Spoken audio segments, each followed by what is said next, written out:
سورہ بنی اسرائیل کی آیت نمبر 31، سورہ بنی اسرائیل کا چوتھا رکوع اور 15ویں پارے کا بھی یہ چوتھا رکوع ہے۔ اللہ رب العالمین نے ارشاد فرمایا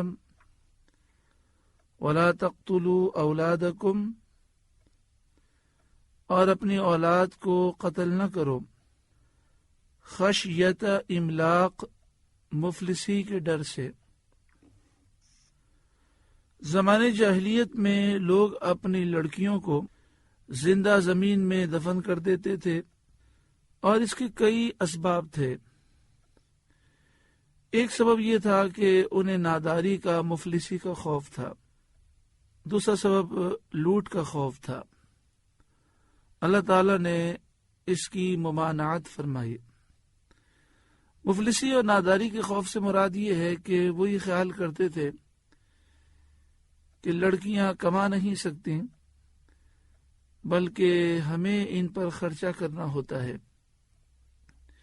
ان کی شادی کرنی ہوتی ہے، اور یہ ہم پر ایک طرح سے بوجھ ہوتی ہیں۔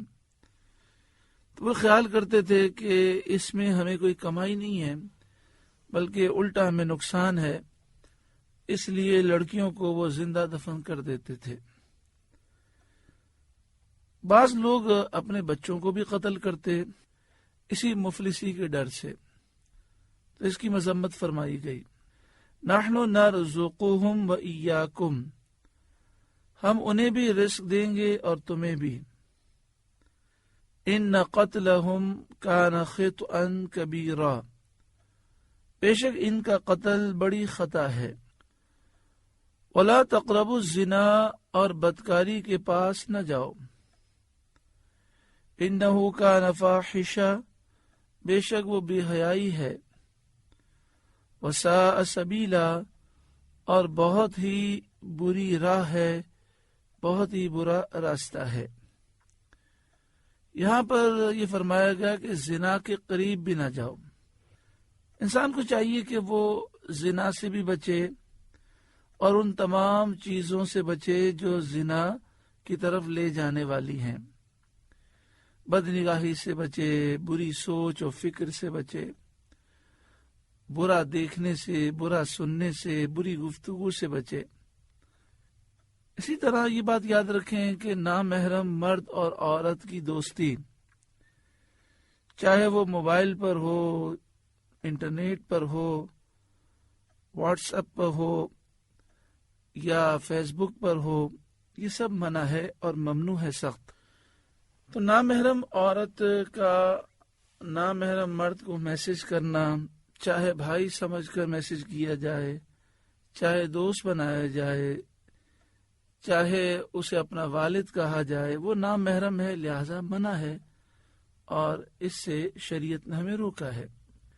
اسی طرح نامحرم مرد عورتوں کو آپس میں ایک دوسرے کو دیکھنا، ایک دوسرے کی تصاویر دیکھنا، اسی طرح ان کا آپس میں تنہائی میں ملاقات کرنا، یہ سب بے حیائی کی طرف لے جانے والے کام ہیں۔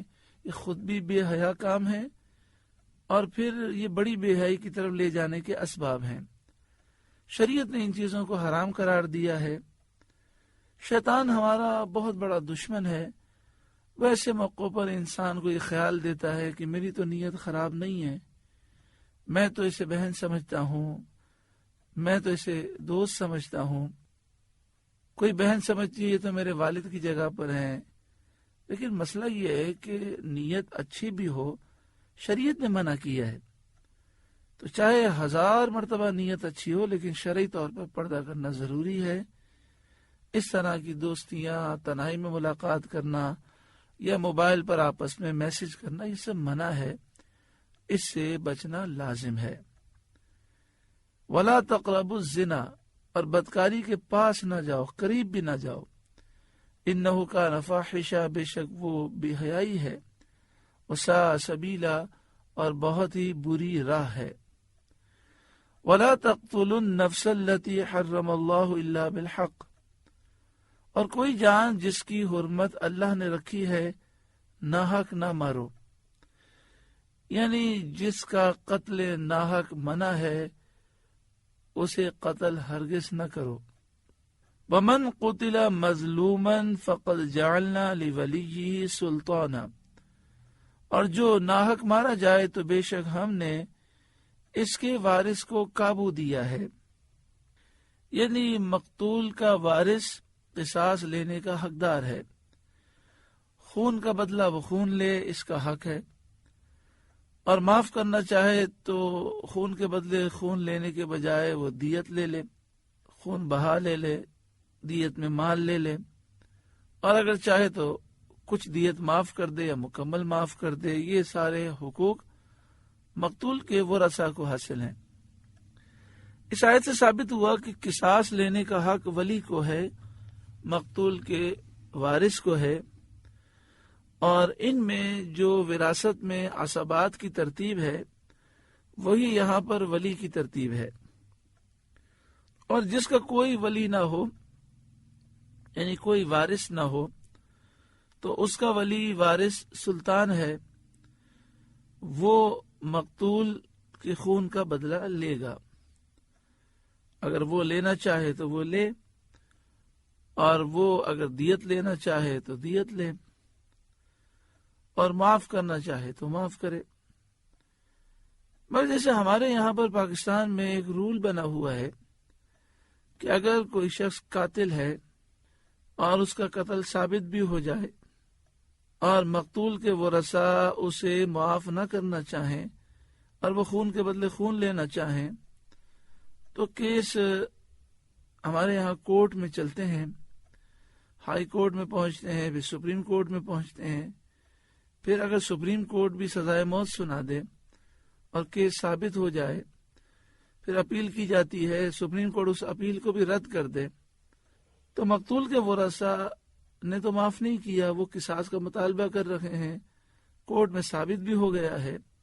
لیکن ہمارے یہاں قانون یہ ہے کہ صدر اپنی مرضی سے معاف کر سکتا ہے، تو یہ غیر شرعی قانون ہے، غیر اسلامی قانون ہے۔ صدر کو یہ چیز معاف کرنے کا حق حاصل نہیں ہے۔ جس نے ناحق قتل کیا ہے اسے معاف کرنے کا حق صدر کو حاصل نہیں۔ فلا یسرف فی القتل، تو وہ قتل میں حد سے نہ بڑھے۔ زمانے جاہلیت میں یہ ہوتا تھا کہ ایک مقتول کے بدلے میں کئی لوگوں کو قتل کیا جاتا، اور کبھی یہ ہوتا کہ قاتل کو قتل کرنے کے بجائے اس کی قوم اور اس کی جماعت کے کسی اور شخص کو وہ قتل کر دیتے تھے، تو فرمایا کہ حد سے وہ نہ بڑھے، جو قاتل ہے اسی کو قتل کیا جائے۔ انہو کان منصورا، ضرور اس کی مدد ہونی ہے، یعنی اللہ تعالی مقتول کے وارث کی مدد فرمائے گا تاکہ وہ قاتل سے بدلہ لے سکے۔ اسی طرح اللہ تعالیٰ مقتول مظلوم کی مدد فرمائے گا، اس کے قاتل کو برباد فرمائے گا، اور اس شخص کی بھی اللہ تعالیٰ مدد فرمائے گا جس کو مقتول کا وارث ناحق قتل کر دے۔ جیسا بھی آپ نے سنا کہ قاتل ایک شخص ہے لیکن مقتول کے ورثاء غصے میں آ کر اسے بھی قتل کرتے ہیں، اس کے باپ کو بھی قتل کرتے ہیں، اس کے بیوی بچوں کو بھی قتل کر دیتے ہیں، جس طرح بعض قبیلوں میں اندرون سندھ اور اندرون پنجاب یہ آفتیں ہیں۔ تو جس کو ناحق قتل کیا گیا اللہ تعالیٰ اس کی مدد فرمائے گا، اور جو ناحق قتل کرنے والا ہے اللہ اسے برباد فرمائے گا۔ آپ سے گزارش ہے کہ قرآن کے اس پیغام کو آگے پہنچا کر ثواب جاریہ حاصل کریں۔